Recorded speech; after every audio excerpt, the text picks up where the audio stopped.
Podcast GIF, um programa dedicado a debater temáticas do investimento social privado.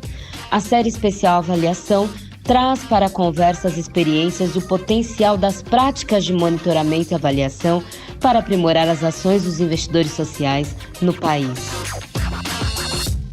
Olá a todas, todos e todes, eu sou Patrícia Conrad, coordenadora de conhecimento do GIF e quero dar as boas-vindas a mais um episódio da série especial Avaliação do podcast GIF. A Agenda de Avaliação, iniciativa apoiada pela Fundação Maria Cecília Souto Vidigal, Fundação Roberto Marinho e Fundação Itaú para Educação e Cultura, tem como objetivo fomentar a cultura avaliativa entre os associados do GIF, por meio da qualificação e da disseminação das práticas de monitoramento e avaliação no setor do investimento social privado e das organizações da sociedade civil. Hoje vamos conversar sobre um tema de importância ímpar, a necessidade da adoção do critério de equidade racial em todos os momentos e etapas da realização de um processo avaliativo. O assunto foi o mote da mesa Avaliações Promotoras de Equidades, o que fazemos e o que precisamos, realizada durante o 12º Congresso GIF. O bate-papo trouxe provocações interessantes, como a fala de Valquíria Tibúrcio, avaliadora e fundadora do movimento Lente Preta, de que não há impacto social sem equidade racial, considerando as extremas e profundas desigualdades ainda existentes entre brancos e negros no país. Assim, para refletir sobre o assunto e trazer novos olhares e perspectivas para essa pauta, quero chamar para o debate Rogério Silva, sócio da consultoria Pacto, editor-chefe da Revista Brasileira de Avaliação e cofundador da Rede Brasileira de Monitoramento e Avaliação, e também Gelson Henrique, cofundador e coordenador executivo da iniciativa PIPA. Sejam muito bem-vindos. Olá, muito obrigado pelo convite, pessoal. E estamos daqui, vamos trocar essa ideia que eu acho que vai ser muito importante. Obrigado, Patrícia. É um prazer, Gelson, estar aqui com você e também muito honrado, muito feliz de estar nesse diálogo, nesse podcast. Muito bom, pessoal. E para iniciar esse nosso debate, eu trago alguns dados do Censo GIF, que nos ajudam a analisar o contexto atual. A pesquisa de 2020 mostrou que menos de 10% dos projetos de investidores sociais trabalham diretamente com recortes de diversidade, como é o caso de raça e gênero. Rogério, como você avalia esse cenário? Porque ainda não avançamos como deveríamos e o que é preciso fazer para mudarmos esses números no setor? Acho que o cenário nos mostra que estamos aquém do necessário.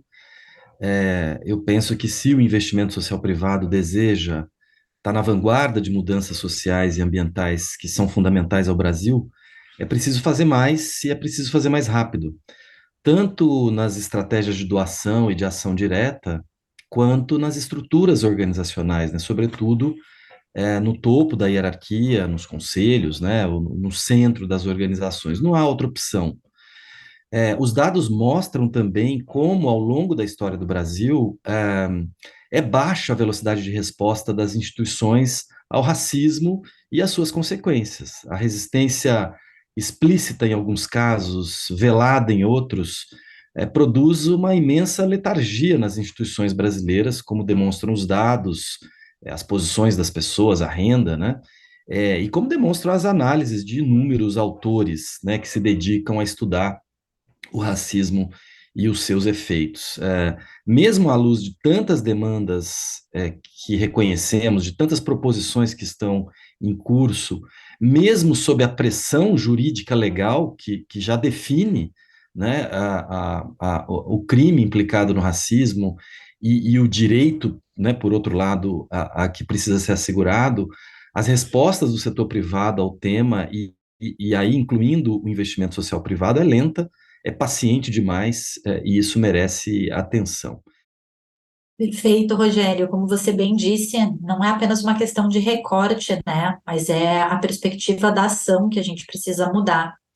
E, Gelson, a iniciativa PIPA lançou recentemente justamente a pesquisa Periferias e Filantropia, as barreiras de acesso aos recursos no Brasil, que fala principalmente sobre como as desigualdades, como as geográficas, atuam na sociedade brasileira e como impõem barreiras para que as organizações, coletivos, movimentos e organizações de base favelada e periférica consigam acessar financiamento.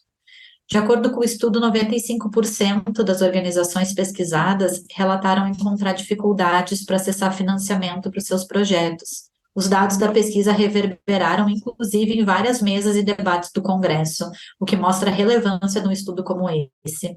De que forma você acredita que os indicadores pesquisados podem incentivar a uma maior destinação de recursos ou práticas reparativas que combatam as desigualdades? Oi, Patrícia. Essa pergunta é muito importante, né? E vai muito ao encontro do que nós estamos construindo enquanto agenda no ecossistema. E aí eu queria trazer um ponto de como esses dados, eles são inovadores, mas eles não são novidades. Eu acho que isso é muito importante de ser dado, de ser explicitado, porque, né? Quando nós vamos ver a repercussão da pesquisa, quando as pessoas todo mundo vai falando assim, é exatamente isso que eu vivo, é exatamente isso que acontece aqui. Ou seja, isso já era sabido, né, que essa é a realidade das organizações de periferias, né? E, por exemplo, tem um dado também que é muito alarmante, é que 31% dessas organizações que responderam à pesquisa vivem com menos de R$ 5.000 ao ano.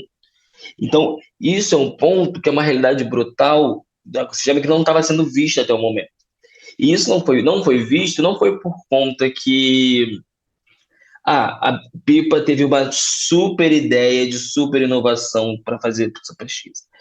Foi só por conta, não foi nem por conta de recurso, inclusive, né? Porque a gente sabe que esse ecossistema tem bastante recurso, mas as pessoas não olhavam para isso como uma questão. E aí nós nos posicionamos na sala, né, nesse lugar, para falar, olha, outras medidas elas precisam ser adotadas, outras formas de fazer repasse de recursos precisam ser adotados. Então, esses dados eles vêm para auxiliar muito com essa outra perspectiva que não estava dada para o campo, né? Então, agora nós conhecemos uma realidade em dados, que isso é muito importante para o setor, né? Então, quando a gente vai falar de avaliação, a gente vai falar também sobre dados e como a gente consegue mensurar isso de outras maneiras. E aí, para mim, isso parte de uma coisa que é muito importante que a gente perceba e entenda a partir desses dados, a necessidade do fortalecimento de novas lideranças nesse setor, né? De como que vamos precisar escutar as outras pessoas que não estão nesse lugar enquanto parceiros estratégicos, mas sim apenas como beneficiários. Então, o ponto que eu trago é como as periferias não podem ser vistas apenas como beneficiários da filantropia do ISP, mas como parceiros estratégicos para a transformação social. Nós construímos essa pesquisa porque a gente vai vendo, né, a nível de Brasil, quão dificultoso é acesso a recursos. Tem uma média de organizações que tem 10 anos aí, né, e outras com muito mais tempo que isso, que possuem muito pouco recurso ou não possuem recurso. Na nossa pesquisa apresenta que as principais lideranças são mulheres e são mulheres negras, né? Então, e quando se fala que 10% que apenas 10% dos projetos têm viés racial e de gênero, ou seja, exatamente são as periferias que não estão sendo financiadas. Então, a gente precisa também trazer isso para o debate. Perfeito, Gelson, muito bom. Gosto muito quando tu traz a questão, né? São inovadores, mas não são novidade. Realmente, os dados são muito, muito importantes, é uma pesquisa muito relevante e eles jogam luz aí sobre uma realidade que, por muitas vezes, ainda, infelizmente, parece ignorada no nosso campo e que não pode mais, né? É urgente. E, Rogério, como o conhecimento acumulado por essas organizações pode também ser um aliado na elaboração de processos avaliativos mais equitativos? Patrícia, acho que primeiro, quando as instituições doadoras reconhecem que há conhecimento a ser percebido, valorizado, financiado, né, impulsionado, a gente já tem uma grande vitória. Então, acho que os dados que o Gelson comenta são uma demonstração, né, de que há um campo vivo, crescente e que precisa desse apoio. Acho que esse movimento de tornar visíveis as organizações de base que são responsáveis por inúmeros movimentos de transformação em diversas pautas, né? São organizações profundamente criativas, né? Acho que vencer essa invisibilidade, reconhecer a existência, o lugar que elas ocupam, a sua importância é vital. Diversos coletivos, mesmo informais, muitos deles, né, num regime de informalidade institucional, que reúnem diversos atores, e volto a repetir, que estão criando coisas, que inserem, que produzem cultura, que produzem inclusão produtiva, que produzem saúde mental, que produzem novos modelos de pensamento, de vida comunitária, novas práticas esportivas. Essas coisas são muito reais, né? E essas organizações precisam de apoio. Então, como a gente sabe quão difícil é vir de baixo e sobreviver e encontrar um lugar, né, numa sociedade profundamente hierarquizada, no sentido social, mas sobretudo no sentido racial no Brasil, é muito importante. E olhar para a singularidade destas experiências é o que me parece também um papel fundamental para a avaliação, né? Escutá-las, abrir espaço para compreender as transformações, investigar junto, criar um novo olhar avaliativo para isso, né? Uma nova maneira de valorar as coisas. O olhar avaliativo, ele não é possível se o agente financiador se pauta por um conceito de impacto que é forjado longe desses territórios, longe dessa vivência, ou desconexo do que vai se produzindo ali na arquitetura, digamos, organizacional, que está colocada nesses movimentos, né? Então, se você se dirige para indicadores clássicos de educação, de saúde, de renda e etc., você não captura isso, né? É preciso inventar métricas para realidades que também estão sendo inventadas pelas organizações, né? Tem muita novidade nisso, e as avaliações, se querem apoiar esse processo, elas precisam também se dar o direito de se tornar uma novidade, ou seja, a gente precisa inventar novos modos de avaliação, novas práticas avaliativas. Hoje, temos cada vez mais pesquisas e estudos que nos mostram que, por mais que o Brasil seja formado por mais de 50% de pessoas negras, ainda estamos muito distantes de um cenário de igualdade racial. Rogério, seria interessante você falar um pouco sobre por que é tão importante que as organizações promotoras de avaliação tenham esse olhar atento e intencional para a equidade racial durante seus processos avaliativos. Como essa postura pode contribuir para processos avaliativos que produzem resultados mais reais e menos parciais, e também para o combate às desigualdades ainda existentes no Brasil? Se queremos enfrentar o tema das desigualdades, é, a, a gente precisa trabalhar com o modo como as desigualdades são produzidas e se manifestam. E isso nos levará priorizando as populações negras, também as populações indígenas, né, os povos indígenas brasileiros.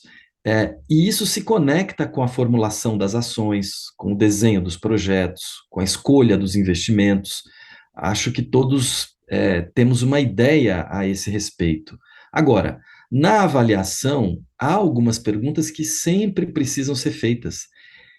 E é quando o combate ao racismo e a promoção da equidade racial me parece que tornam-se importantes na construção das avaliações, né? Perguntas fundamentais.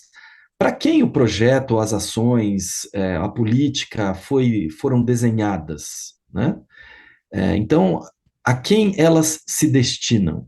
Essa é uma pergunta importante que, em muitas situações, nos ajudarão a enxergar, eventualmente, um vício de partida, ou seja, um desenho inadequado, né?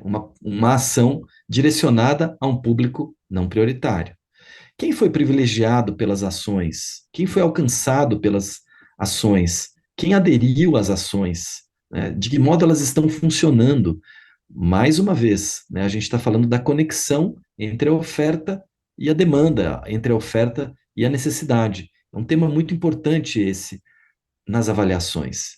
E, de novo, né? O recorte racial nos ajuda a examinar, né, a valorar os projetos.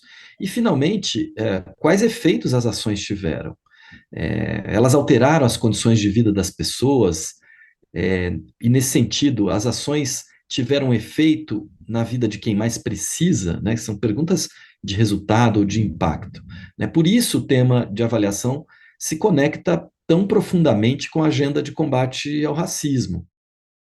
É isso, né, Rogério? Eu acho que essa questão que tu trazes muito bem de colocar a população que está envolvida, né, os parceiros, no centro dos programas e dos projetos que estão sendo desenvolvidos, e esse questionamento que tu trazes, né, de a quem se destinam, né, e aonde estão essas vozes, e como são feitas as escutas e a coparticipação, ou se ainda não é feita, como pode ser feita. E eu acho que isso remete também a uma questão que, Gelson, a gente vem debatendo, né, um pouco, ou muito ultimamente, que é o próprio conceito de impacto, né, o que é impacto, o que significa causar impacto social, e acho que os avaliadores e os grupos que estão, né, participando dos projetos precisam encontrar aí um termo comum. E eu queria te ouvir também sobre esses pontos que foram apresentados pelo Rogério. A gente sabe que é preciso mudar o cenário de profundas desigualdades e que isso se trata de uma transformação profunda e estrutural. E diante de tanta informação e de dados disponíveis sobre a importância de adotar a lente racial, qual seria um primeiro passo para que as organizações e as equipes avaliativas possam avançar em direção a esse tema? Então, Patrícia, existem alguns caminhos que isso podem ser adotados. Eu acho que o primeiro é a escuta e a mudança dessas estruturas, desses corpos executivos, dessas equipes executivas, né? Como que nós vamos trazer outras pessoas, outras vozes para o planejamento, para a execução e para a avaliação? Porque só dessa maneira nós vamos conseguir oxigenar isso, né?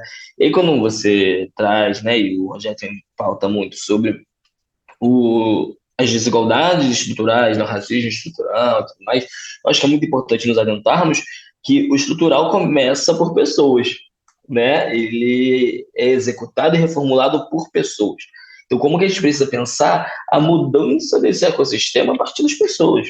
Como esses gestores, esses altos boards, né, esses conselhos, esse alto calão da tomada de decisão do ecossistema, ele também precisa mudar para que novas práticas venham chegando no ecossistema e a gente tenha outros modos de fazer. E aí, nisso, eu aposto nessa mudança da equipe, e aí eu acho que é pensar uma pluralidade dessas equipes, né? Eu acho que não é sobre tirar uns e colocar outros. Eu acho que é como se junta, né, e coloca mais pessoas negras de periferia, mais mulheres, mais pessoas LGBTQIA+, porque vai trazer outros olhares técnicos, inclusive, para essas organizações que hoje, né, não tem dado isso.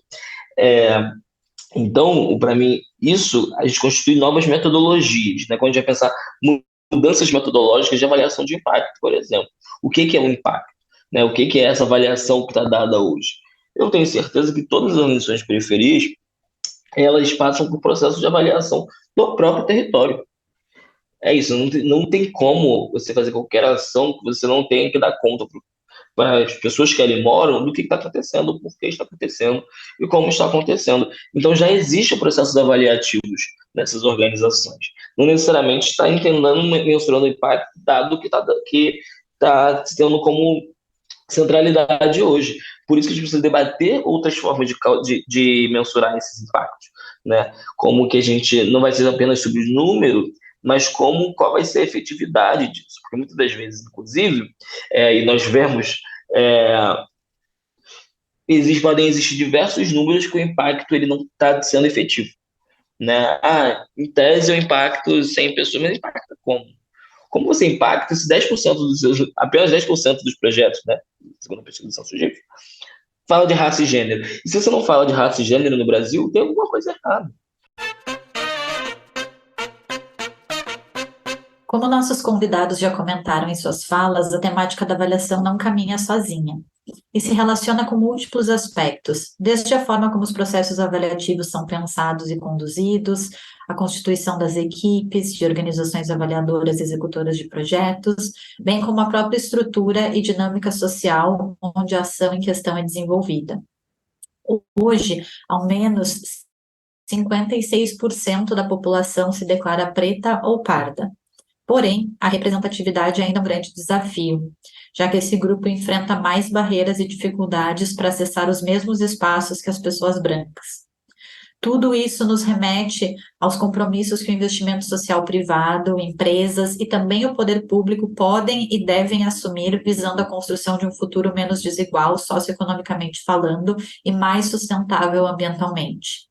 Por isso, Rogério, gostaria que você falasse sobre de que forma as organizações do investimento social privado podem se mobilizar para pensar em seus próprios processos de tomada de decisão e mudanças estruturais na forma de agir, internamente e externamente. Eu quero jogar os holofotes para o trabalho da Cida Bento, né, essa belíssima pensadora, ativista brasileira que nos traz aí o conceito do pacto narcísico da branquitude. É um livro que eu recomendo que seja de cabeceira para todas as lideranças aí do investimento social privado, né? Mas já no 10º Congresso do GIF, eu volto a 2018, eu gosto de história, a Cida Bento disse que era fundamental não precarizar, ela usou essa palavra, né? Nós não podemos precarizar o tratamento do tema. Ou seja, não se trata apenas de abrir um espaço para uma pessoa negra, como se isso fosse a conquista da América, né? É preciso criar mecanismos de protagonismo, é preciso abrir espaços de poder, é preciso favorecer que as pessoas negras construam recursos de poder nas instituições e nos processos sociais, e é preciso proteger a população negra que ingressa nos espaços tradicionalmente brancos, né? E isso precisa ser feito rápido e precisa ser feito direito, né? Então, acho que esse é um ponto muito importante.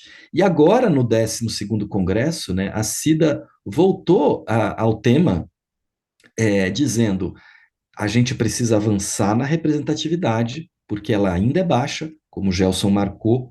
A gente precisa desconstruir estereótipos, porque isso está muito presente nos processos institucionais, nas decisões que vão sendo construídas, nas mudanças de equipe. E um tema que é muito, muito caro e que é permanente é letramento racial. Obviamente, cada instituição pode encontrar um certo caminho para fazer letramento racial, mas o estudo permanente, a análise da literatura, o diálogo com especialistas, o exame da realidade, é isso que vai nos formando numa nova linguagem, num novo modo de compreender, me parece fundamental. Muito bom te ouvir, Rogério. Fico pensando também, né, além da questão do letramento, o esforço na construção aí de políticas e metas também, que a gente vê já algumas instituições fazendo internamente e que são extremamente importantes. E aí me remete aos dados, novamente, do censo, né, quando a gente olha, por exemplo, para a composição de conselhos, né, os nossos conselhos ainda sendo majoritariamente brancos e masculinos, né, com uma presença muito baixa, de 23% de pessoas autodeclaradas pardas, 13% tendo a presença de pessoas autodeclaradas pretas, enquanto 87% das organizações têm a presença de brancos, né? Então, Exatamente. realmente essa questão de, né, de olhar para onde, né, essas pessoas estão conseguindo ou não estão conseguindo acessar, né, os espaços de decisão e de poder. Bem, no episódio anterior da série Avaliação do podcast GIF, o Wesley Mateus, da Rede Brasileira de Monitoramento e Avaliação, nos apresentou o documento Mais Avaliação e Menos Desigualdades, que foi produzido pela rede e pela Agenda de Avaliação. O material aponta 8 condições necessárias para a constituição de avaliações mais potentes nos processos de redução de desigualdades, e algumas delas apontam justamente para a importância de realizar treinamentos de competências culturais para avaliadores, bem como promover a diversidade de trajetórias e perspectivas nas equipes de avaliação. Com base nessas informações, eu queria ouvir um pouquinho vocês. Como a incorporação da diversidade ao longo de todo o processo avaliativo, ou seja, nas equipes e com conexões entre quem desenha, implementa, comunica e toma decisões, pode produzir achados, aprendizados e usos mais qualificados e com maior potencial transformador? Filantropia e investimento social privado. Os principais atores, as lideranças, são pessoas brancas. E aí, mesmo quando estamos falando de uma filantropia decolonial, por exemplo, mesmo quando estamos falando de novas práticas. E aí eu acho que essa mudança de prática, ela precisa vir abrindo espaço para outras pessoas. E aí eu acho que o ponto específico existem essas pessoas, mas precisam ter holofote nessas pessoas. Precisam que essas pessoas se sintam confortáveis nesses espaços. E é isso. É desconfortável para quem esteve sempre no lugar com seus pares.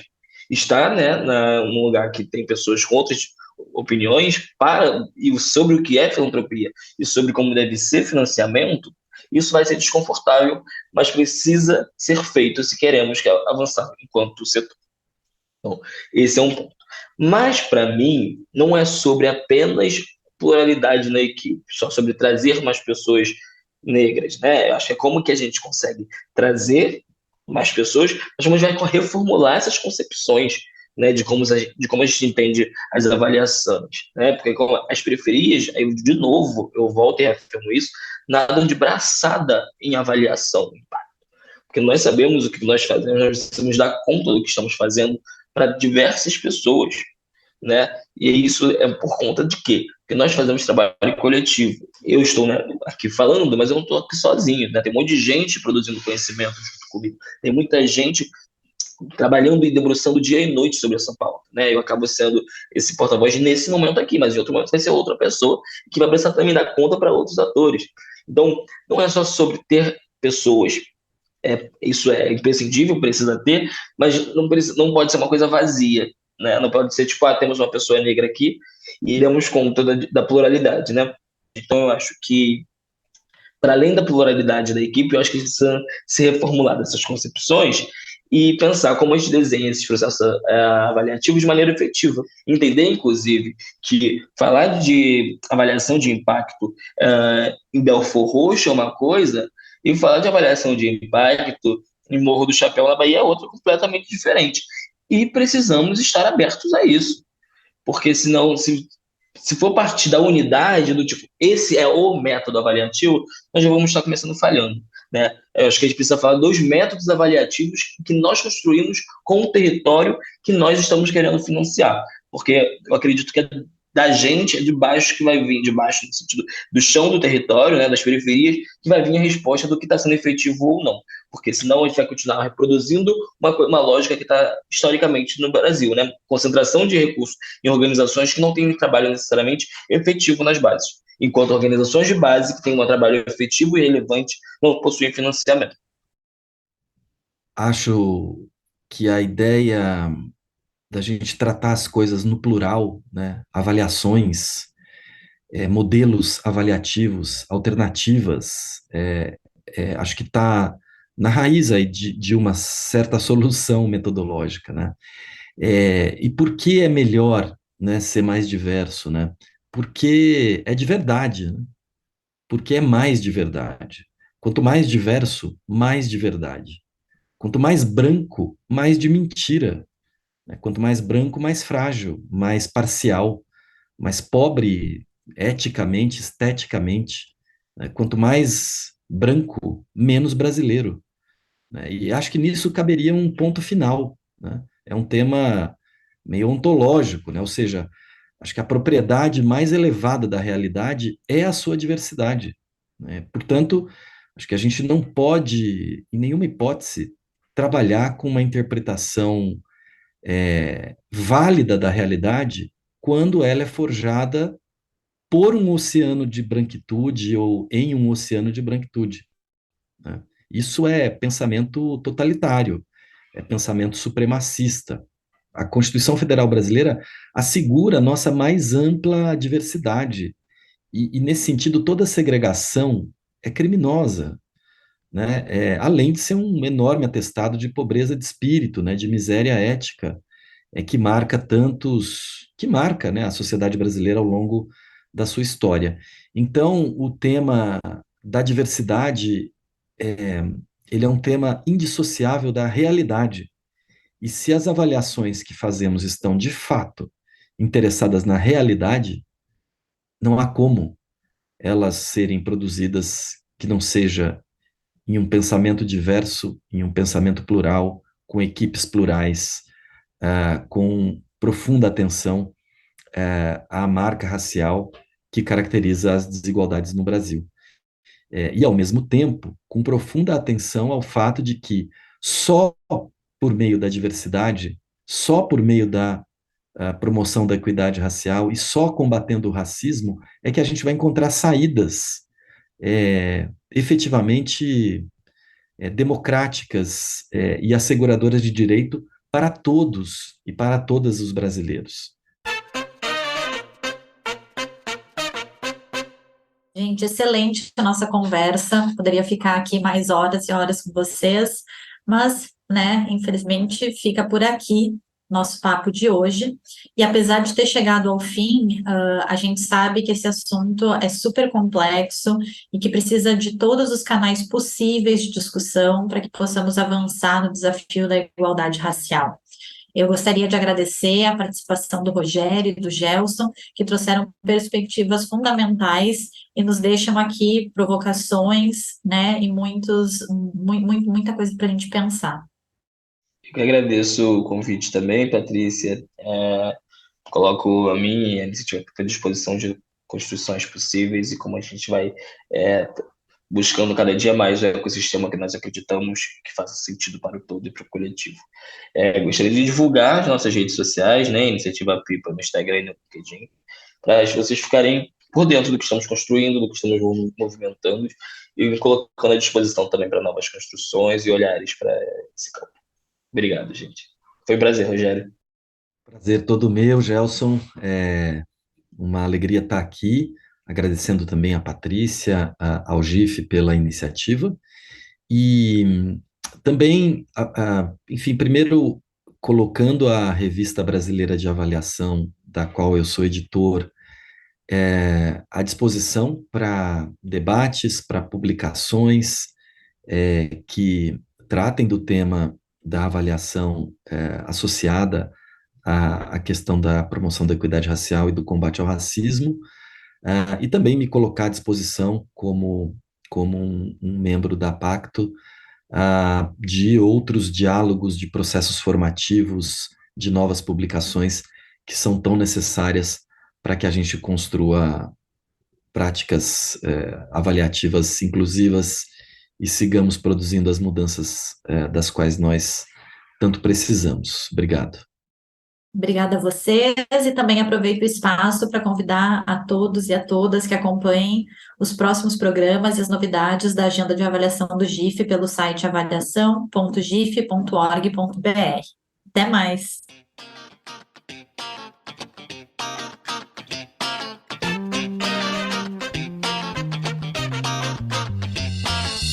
Podcast GIF, um programa dedicado a debater temáticas do investimento social privado.